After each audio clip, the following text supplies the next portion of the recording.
Which NBA teams need a trade and who could be on the move? I'm Trevor Lane. This is the Basketball Bulletin. Make sure you subscribe to our fast-growing channel. We appreciate all the support that we've received so far. Do us a favor, hit that subscribe button if you've not done so already. Joining me today is Donnie Freeman. Donnie, really excited to get into this.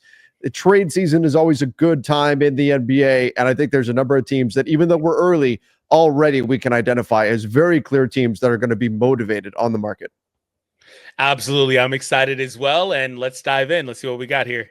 All right, let's start out by taking a look. I think this is the most obvious answer for which teams. We're going to look at 5 teams today that really need a trade. I think this is the most obvious answer. It is the the undefeated Cleveland Cavaliers. No, they're not changing anything. Come on. It's the Milwaukee Bucks. The we're not tanking, but oops, somehow we're tanking team. 2-8 on the season. They look like, as a team, maybe they have fallen off the age cliff. This Milwaukee Bucks team, they are badly in need of a trade. They are getting absolutely torched on defense. Damian Lillard, not a good defensive player. Nobody in the backcourt that can help him out with that. And Giannis Antetokounmpo getting frustrated. Already rumblings that he may want a trade sooner rather than later. And with that being the case, the Bucks need to fix this and fix it fast. Donnie, I think the Bucks, they are already reported to be scouring the market. I think they are the most motivated team in the NBA right now to work out a deal as quickly as possible. Yeah, when you look at their roster, the players that they're trying to get rid of, or probably would be trying to get rid of, like Brook Lopez or Bobby Portis, these types of guys, maybe even Trent. All these guys have had abysmal seasons in terms of like shooting the ball. Trent is shooting 30%. Brook Lopez is shooting 40% from the field, 27% from 3 on nearly 5 attempts. Portis is shooting 26% from 3. They're all just not performing the way that you would want them to. And there's also other guys on this team that you could look at and they could say that they would want to try to jettison off. The point is that they need to trade pretty badly. But my concern is like, how, if you're the other team taking back one of these guys, are you just going to look at them and say, okay, this is not truly who they are? Maybe the situation was bad. Maybe they weren't used properly. Or is this just what some of these guys like Brook Lopez, is that just kind of is that what he is now? Like, is he somebody that's not able to give you what he's been able to give you so far because he's gotten a little bit older? The defensive side has still mostly been there. He's giving them 2 blocks, a steal. But the problem with him also is that he's not able to be versatile. He's got to be in a drop coverage most of the time. And if you're trying to put him on a team like the Lakers, who we're going to probably talk about, I mean, that may or may not be a good thing, right? So just a lot of questions with this roster.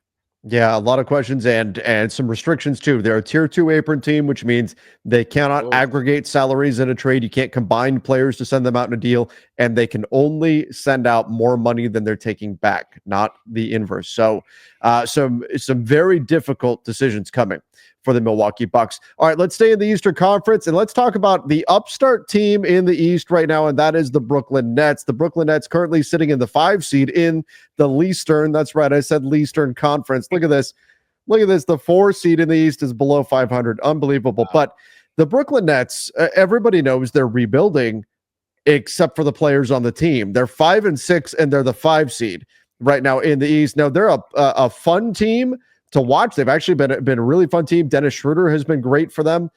They've got a number of guys that have been producing on this squad, but ultimately, if they're going to become a championship contender, this team is not it. So I think this Nets team needs to take this hot start by some of these veteran players. When we look at Dennis Schroeder, we look at Cam Johnson, players like that, and need to cash out and get these guys off their roster before they ruin their shot at getting a high pick and potentially capturing the Cooper flag, in next summer's NBA draft. So I think that these guys have done a nice job increasing their trade value, but the Nets are a team that probably needs to jettison some of these players and fully ramp up the tank here. Yeah, I think that when you look at this roster, the names to really keep an eye on would be some of the more veteran guys like Schroeder, Finney Smith, Cam Johnson. These are the players that you would, if you're Brooklyn you're really trying to get rid of. And they've got the opposite problem of the Nets or the Bucks, where it's like, I think the Bucks most likely route is, yeah, they'll probably make a trade or two, but they're probably also mainly hoping for internal growth unless they decide to trade Lillard or something like that. For this team, though, I don't think they'd have problems trading any of these guys because they can sell pretty highly on these guys. I mean, Shooter is having probably what appears to be one of his best years of his career, maybe even the best career year for him. You have had great production out of most of the other guys in this roster. The only other guy you're really hoping to trade off, but it's not a huge deal at this point if you don't, is Ben. He's kind of just not really scoring, but he's giving them 6 rebounds and 7 assists and 6 points. So obviously not a $40 million player, but he's playing 24 minutes per game. He's the guy that's like, you really want to trade him, but he's expiring this year. So it is what it is with him. So I don't really know. Just on a side note, what do you expect his market to be next year? If a team picks him up, like, is he going to get like is he even mid-level at this point? Like, I think he's mid-level. Here's the problem, and then we could do a whole video just on Ben Simmons. But this guy, man, like, you see some of the passes he throws, some of the angles he finds, and you're just like, this guy should be crushing it. He should be dominating right now, and he's just not. It's almost like he's scared to shoot. Like, he gets to the rim and he doesn't want to shoot the ball. Yeah, he just wants to pass it. Like his whole career, though. Yeah, it's crazy, but he wasn't this bad when he came into the league. He actually flashed a jumper early. I remember in summer league, he was hitting jumpers like smooth and looking good, and everybody went, "Uh-oh, Ben Simmons can shoot now too." Nope, turned out it was just another offseason mirage, the first one that we got of many. But he's a big $40 million expiring contract, so I think this team, they need a trade. They need a trade for good reasons, though. In that they need a trade because their players are too good right now. The Bucks need a trade because their players are not getting the job done.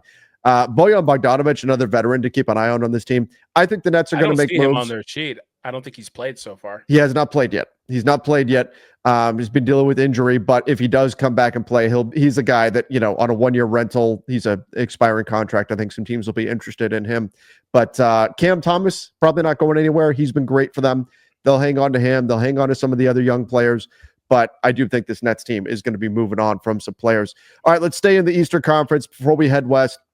The Washington Wizards, they've been terrible, but they're expected to be. And here's why the Wizards are on this list, because they're doing exactly what you would expect them to do, unlike the Bucks and the Nets. But the problem for Washington is, and maybe not so much a problem, but they have outright said, we're not done with our teardown. And so that means there's other guys that they would like to try to move off from. Now, Kyle Kuzma is the first name that comes to mind when you think of the Washington Wizards, and you think of guys that, number one, the Wizards would like to trade, and number two, teams would actually want to acquire. Malcolm Brogdon, if he can get healthy. That's been a big if with him forever. But if he can get healthy, that's another guy who could be on the market. I'm sure they would be okay with moving on from Jordan Poole, but Poole's contract is probably not going to be in high demand around the NBA. But the bottom line is this team has players to move. Jonas Valanciunas as well. Everyone knows. The worst kept secret in the NBA. They signed him to trade him. He will be on the market this season as well. So the Washington Wizards are another team that I think needs a trade, but more just to cash in on some assets because they're already losing plenty of games on their own as is. Yeah, the Wizards are a weird team because they have like the 2 timeline thing going, and it's not worked out great for them. They've got a number of guys that are like 25 and younger, like Kispert. I believe Poole is still in that range. They've got Carrington from last year, Koulibaly.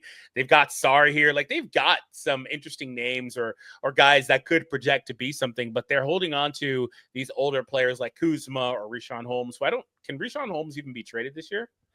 Let's check. Spot Track does a great job with this. Richaun Holmes can be traded as of December 15th. Okay. I wasn't sure if he signed a little bit later in the offseason. But yeah, they've got some guys like him, like those 2 guys that obviously you would want to get rid of.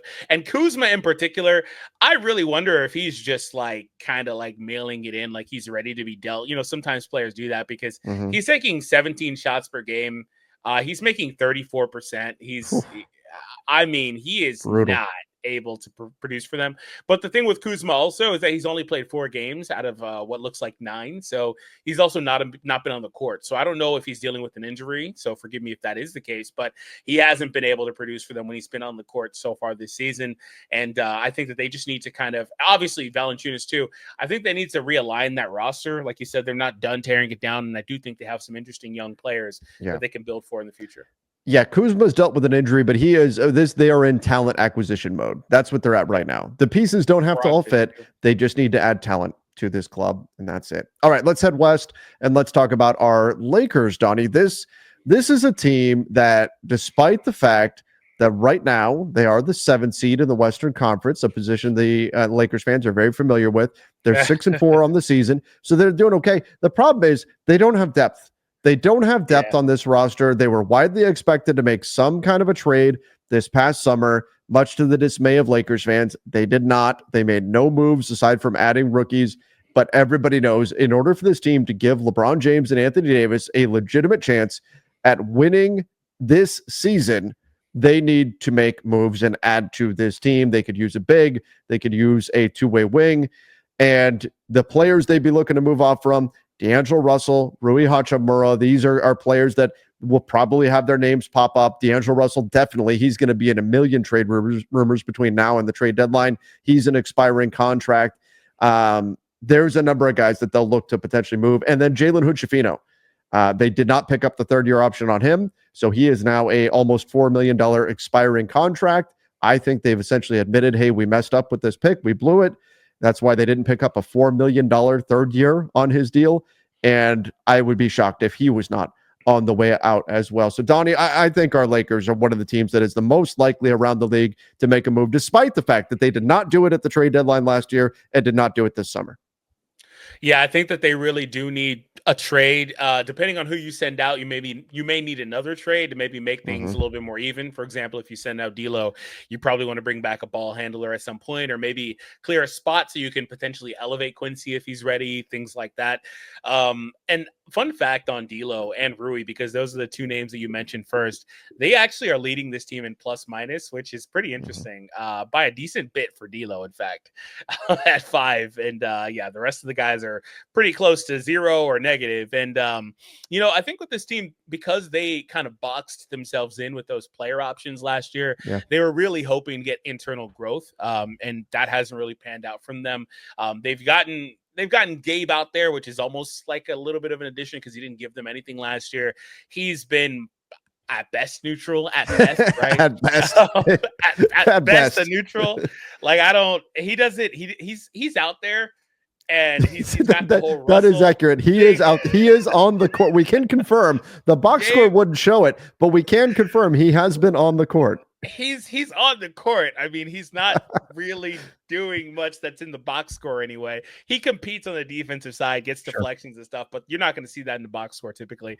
And they haven't been able to get it from, the other players. They've been dealing with injuries with a lot of their guys. And so I wonder with the Lakers, if you're Pelinka and you're sitting back, I wonder if he's sitting back I don't really know what this roster is until we get some of these guys healthy, right? Because they haven't been able to have all their players out there over the last few seasons. It's just not been happening. The problem with that mindset, though, is that if it hasn't happened so far, it's probably not going to happen. So I do think he needs to be proactive and try to make a trade or 2, depending on who you send out. But I do like the recent alignment change that they have with LeBron basically being the de facto point guard in the starting group and D'Lo being the scorer off the bench. I think that has helped over the last couple of games. Well, and we did get, unfortunately, confirmation yesterday that Christian Wood is going to be out of action for at least another month after experiencing soreness with his knee. So they are not going to be fully healthy anytime soon, but they are a team that I think definitely needs a trade and will be motivated to make one. Let's stay in the Western Conference. Let's take a peek at the Portland Trail Blazers. Now, this team, kind of like the Washington Wizards, they're going to lose plenty of games as is, but they are also in talent acquisition mode. It doesn't so much matter what the fit looks like here, but they need to add young, talented players that can hopefully spark this team in a post-Damian Lillard era. And they've got a team full of veteran players that are primed to be moved. Guys like Jeremy Grant, Anthony Simons. They already moved on from Malcolm Brogdon.